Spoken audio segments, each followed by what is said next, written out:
Information life cycle.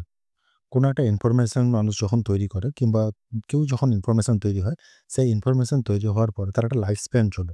কিভাবে information তৈরি হলো, সেই ইনফরমেশনকে কিভাবে থাকবে, সেটাকে কিভাবে সংগ্রহ হবে, সেটা কিভাবে অন্য কাউকে দেওয়া হবে এবং পরে যদি ডিস্ট্রয় হয় কিংবা ডিস্ট্রয় যদি নাও হয়, যখন নতুন কোনো ডেটা আসবে সেটার উপরে, তখন সে ইনফরমেশন আইদার চলে যাবে অথবা নতুন ইনফরমেশন এসে তাকে ওভারল্যাপ করবে। তো এই যে তার লাইফ সাইকেল, এই লাইফ সাইকেল নিয়ে আমরা আজকে কথা বলব। এই ইনফরমেশন লাইফ সাইকেলের ৪ টা ধাপ। একটা হচ্ছে তথ্য সৃষ্টি বা জেনারেশন। সেকেন্ড হচ্ছে যে তথ্যকে কালেকশন করা। যে তথ্যটা জেনারেট হলো সেই তথ্যটা কিভাবে সংগ্রহ হবে এবং থার্ড হচ্ছে তথ্যকে সংগ্রহ করা বা স্টোরেজ করা এবং ফোর্থ হচ্ছে তথ্য বিতরণ বা ডিসমেনশন করা। যখন কোনো তথ্য মানুষ তৈরি করে, সাধারণত গবেষকরাই তৈরি করে গবেষণার মাধ্যমে। তো গবেষণার মাধ্যমে আইদার প্রিপ্ল্যান্ড অথবা যদি প্রিপ্ল্যান্ড না হয় তাহলে ডিসকভারি হয় অথবা অবজারভেশনের মাধ্যমে তৈরি হয়। এবং গবেষণার ক্ষেত্রে বই, সংবাদপত্র, প্রতিবেদন প্রভৃতির রিপোর্ট থাকে। লাইব্রেরির ক্ষেত্রে গ্রন্থপুঞ্জি। সেই তথ্য সৃষ্টির ক্ষেত্রে আমরা একটু কথা বলে নিই। আ একটা জায়গায় যাওয়া যাক। তো কোনো তথ্য বা ইনফরমেশন যখন তৈরি হয়, এই ইনফরমেশনকে আ সা যখন বই আকারে পাবলিশ হয় কিংবা এই তথ্য আসে, তখন এটাকে ৩ টি ভাগে ভাগ করা হয়। একটি হচ্ছে প্রাইমারি সোর্স, আমরা অন্য জায়গাতেও পড়ব। এখানে অল্প একটু জেনে রাখি। আরেকটা হচ্ছে সেকেন্ডারি সোর্স, আরেকটা হচ্ছে টারশিয়ারি সোর্স। টারশিয়ারি সোর্স তো এই ৩ টে সোর্স।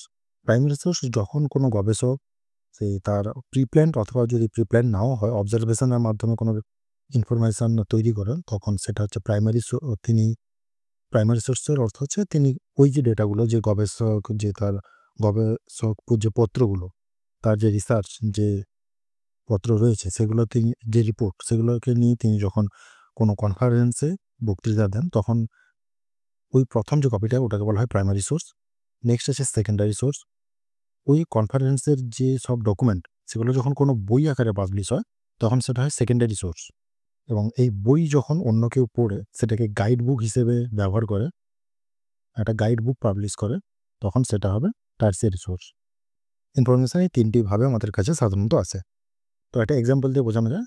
ডক্টর এস আর রঙ্গনাথন স্যার, আমাদের father of the library science, তিনি প্রথম তিনি প্রথম কনফারেন্সের মাধ্যমে এক জায়গায় তামিলনাড়ুর একটা জায়গায় মাদ্রাসে একটা কনফারেন্সে তিনি প্রথম বক্তৃতা দেন এবং তার 5 ল তিনি ওখানেই প্রথম প্রকাশ করেন। তো এই যে ডক্টর এস আর রঙ্গনাথন স্যারের প্রথম আত্মপ্রকাশ ওখানে 5 ল, এটা হচ্ছে প্রাইমারি সোর্স। এবং ডক্টর এস আর রঙ্গনাথন স্যার পরে একটি বই পাবলিশ করেন একটা পাবলিকেশন হাউসের মাধ্যমে। তো সেখানে 5 ল বিস্তারে বলা থাকে। তো সেটা হচ্ছে তার সেকেন্ডারি সোর্স এবং এই 5 ল পরে সেকেন্ডারি সোর্স থেকে টারশিয়ারি সোর্সে গাইড বুক হিসেবে পরে পাবলিশ হতে থাকে। বর্তমানে যে বই পাবলিশ হচ্ছে সেটা হচ্ছে টারশিয়ারি সোর্স। আরেকটা বলছিলাম যে প্ল্যান্ড রিসার্চ আর একটা হচ্ছে আনপ্ল্যান্ড রিসার্চ। আর একটা হচ্ছে ডিসকভারি। প্ল্যান আর প্ল্যান্ড রিসার্চ আর ডিসকভারি রিসার্চ কি? প্ল্যান্ড রিসার্চ হচ্ছে আমাদের আলভা এডিসন, যিনি বাল্ব আবিষ্কার করেন। তিনি বহু বছর ধরে প্রায় ৯৯ বার ফেল হওয়ার পরেও তিনি ওই বাল্ব আবিষ্কার করেন। এটা তার প্ল্যান ছিল। প্রথম থেকেই তিনি একটি বাল্ব আবিষ্কার করার জন্যেই জিনিসটা তৈরি করছেন। তার যে যত রিসার্চ সেটা একদিকে ওরিয়েন্টেড। তো এটাই হচ্ছে প্ল্যান রিসার্চ। অন্যদিকে আমাদের ডারউইন স্যার, যিনি ইভোলিউশনের থিওরি দেন বা on the origin of the species by the means of the natural selection, তিনি ওই বইতে লেখেন যে তিনি অবজার্ভ করেন এবং দেখেন যে প্রকৃতির সঙ্গে যারা খাপ খাইয়ে নিতে পারছে না, তারা ধীরে, ধীরে বিলুপ্ত হয়ে যাচ্ছে। তো এটা হচ্ছে ডিসকভারি। থমাস আলভা এডিসন স্যারের হচ্ছে প্ল্যান রিসার্চ আর ডারউইন স্যারের হচ্ছে ডিসকভারি। আচ্ছা, এবারে ফিরে যাওয়া যাক আমাদের তথ্য সংগ্রহ হলো। কিভাবে তথ্য তৈরি হয় আমরা জানলাম। আচ্ছা, ওই তথ্য তো তৈরি হয়ে গেল। তথ্য তৈরি হয়ে যাওয়ার পরে এই তথ্যকে সংগ্রহ করতে হবে। সংগ্রহ করে কি আমাদের লাইব্রেরি, ভারতবর্ষের আমাদের কলকাতায় অবস্থিত ন্যাশনাল লাইব্রেরি হোক কিংবা আমাদের গ্রামীণ গ্রন্থালয় হোক কিংবা যেকোনো লাইব্রেরিতেই আছে। কোন বিভিন্ন লাইব্রেরিতে বিভিন্ন ধরনের জিনিস আছে।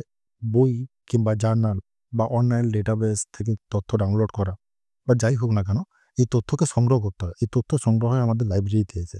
নেক্সট হচ্ছে তথ্যকে সংরক্ষণ।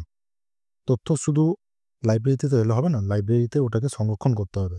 সে ফিজিক্যালি হোক কিংবা ডিজিটাল, যেকোনো সোর্সেই আমরা সংরক্ষণ করি না কেন, তাকে নিরাপদে এবং সুশৃঙ্খলভাবে রাখতে হবে, যাতে আমাদের পরবর্তী সময়ে চাইলে আমরা খুঁজে পেয়ে যাই।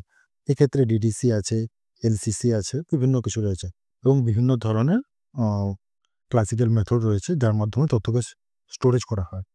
তো স্টোরেজগুলো আমরা পরে জানবো। তথ্যকে সংরক্ষণ করার পরে সবথেকে বড় যে জিনিস, তথ্যকে ঠিক সময় সঠিক জায়গায় পৌঁছে দেওয়া। তথ্য তো শুধুমাত্র সংগ্রহ করার জন্য না, তথ্যের মূল উদ্দেশ্য হচ্ছে প্রয়োজনীয় পাঠকের কাছে তাকে সঠিক সময়ে পৌঁছে দেওয়া। লাইব্রেরি তার বইগুলি আমার পড়ে সেগুলিকে ইস্যু করতে পারে, ফিজিক্যালি মাধ্যম রয়েছে কিংবা ইমেল এর মাধ্যমেও পাঠাতে পারে। বিভিন্ন অনলাইন কিংবা অফলাইনের যে ডেটাবেসগুলি রয়েছে, সেগুলি বিভিন্ন লাইব্রেরির ক্ষেত্রে আলাদা ধরন রয়েছে। তবে সাধারণত ফিজিক্যাল মাধ্যমেই এখনও অনেক লাইব্রেরি চলে। বেশিরভাগ ক্ষেত্রে জার্নাল কিংবা এই জাতীয় জিনিসপত্রগুলি যেগুলি ও খুব বেশি পরিমাণে প্রয়োজন এবং খুব কম মানুষের দরকার, কিন্তু খুব ইম্পোর্ট্যান্ট যেগুলো, যেমন হচ্ছে জার্নালের ক্ষেত্রে যে জিনিসগুলি গবেষকদের খুবই প্রয়োজনীয়, কিন্তু সকলের ক্ষেত্রে প্রয়োজন না। সব জায়গাতে তাই অ্যাভেলেবল থাকে না। কোনো একটা বড় জায়গাতে যেমন কলকাতার লাইব্রেরিটায় ওখানে সবকিছু একসঙ্গে রয়েছে। তো সেক্ষেত্রে ওখান থেকে যে লাইব্রেরিয়ান রয়েছে সেখানে জার্নালের সাবস্ক্রিপশন নিলে কিংবা যে প্রসেস রয়েছে সে মাধ্যমে তথ্যকে বিতরণ করে দেওয়া হয়।